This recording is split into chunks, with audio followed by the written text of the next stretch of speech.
கம்மியா இருக்கு அப்படின்றப்ப அவங்களுக்குன்னு ஒரு தனி தாட் இருக்கும். அப்படின்றப்ப நீங்க வந்து அவங்களுக்காக நீங்க அந்த தாட்டை வந்து நீங்க எப்படி நீங்க எந்த அளவுக்கு நீங்க வந்து அவங்களை வந்து என்னோட ஷோரூம்ல வந்து பாத்தீங்கன்னா எல்லா பிராண்ட் டிவி வச்சிருக்கேன். இப்போ நார்மல் முன்னணி நிறுவனங்கள் இருக்குல்ல, அவங்களோட டிவி வச்சிருக்கேன், என்னோட டிவி வச்சிருக்கேன். அப்போ வந்து அவங்க வந்து செக் பண்றப்ப சேம் குவாலிட்டி, ஒரே ஒரு வீடியோவை வந்து எல்லா டிவிலையும் ஓட விடுறேன். அப்புறம் அவங்க வந்து பிக்சர் குவாலிட்டி, சவுண்ட் குவாலிட்டி எல்லாமே செக் பண்றாங்க.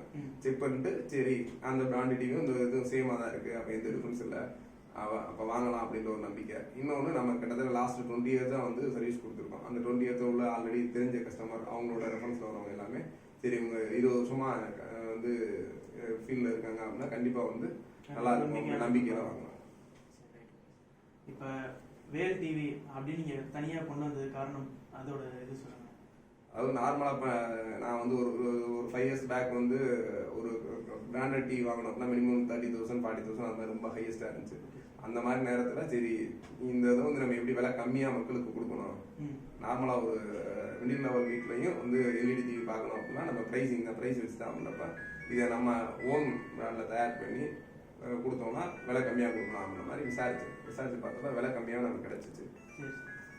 அதனால நானே தயாரிச்சு சொன்னேன். இப்போ உங்களோட டிவின்றப்ப எந்தெந்த கேட்டகரிஸ் நீங்கள், அதாவது டிவி மட்டும் வச்சுருக்கீங்களா இல்லை கம்ப்யூட்டர் அந்த மாதிரி வேறு ஏதாச்சும் இருக்கா, இல்லை அடுத்து ஏதாவது கொண்டு வருவீங்களா, எந்த மாதிரி உங்களுக்கு அடுத்தடுத்த ஐடியாஸ் என்ன மாதிரி? இப்போதைக்கு நான் டிவி ஹோம் தியேட்டர் மட்டும் பண்ணுவேன். இந்த ஃபியூச்சரில் வந்து மொபைல் ஃபோன் ப்ளஸ் வந்து computer accessories, keyboard, mouse, speakers அந்த மாதிரி எல்லா அக்சசரிஸும் என்னோட ஓன் பேஸ் நேம்லேயே தயார் பண்ணலாம். இப்போ ஹோம் தியேட்டர்ஸ் அப்படின்னு சொல்றீங்க, இப்போ அதோட காஸ்டிங் அதோட கேட்டகரிஸ் காஸ்டிங் மார்க்கெட் ப்ரைஸ் வந்து மினிமம் 40% கம்மியாக இருக்கு. அதுக்குண்டான மேனுஃபேக்சரிங் அப்புறம் இல்லை இது எல்லாமே காஸ்ட் வைஸ் எல்லாமே கூடுறதுன்றது மெயின் ரீசன் வந்து அட்வர்டைஸ்மெண்ட் தான், விளம்பரங்கள் தான். இப்போ முன்னணி நிறுவனங்கள் எல்லாமே பார்த்தீங்கன்னா அவங்க விளம்பரத்துக்கு வந்து கோடிக்கணக்கில் செலவு பண்ணுறாங்க. அந்த கோடிக்கணக்கில் செலவு பண்ணுற வருமானத்தை, அந்த பணத்தை வந்து இந்த மாதிரி அவங்க ப்ராடக்ட் மேல வைக்கிறதுனால தான் நம்ம ப்ராடக்டோட காஸ்ட் கூடுது. இப்போ நான் வந்து என்னோட பிராண்டுக்கு எந்த விதமான பெரிய விளம்பரங்கள்ல டைரக்டா நானே சேல் பண்றேன், பிளஸ் மார்க்கெட்டிங்கும் பிளஸ் நானே டைரக்டா பண்றதுனால என்னோட ப்ராடக்ட் வந்து கம்மியான விலைக்கு மக்களுக்கு கொடுக்க முடியும். சரி, இப்போ டிவிஸ்ல என்னென்ன இன்ச்சஸ் கேட்டகரிஸ் அந்த மாதிரி இருக்கு சார்? நம்ம டிவில ஸ்டார்டிங் வந்து 15 inchesல இருந்து அப் டு 65 inches வரை இருக்கு. 15, 17, 19, 22, 32, 40, 55, 65 வரைக்கும்.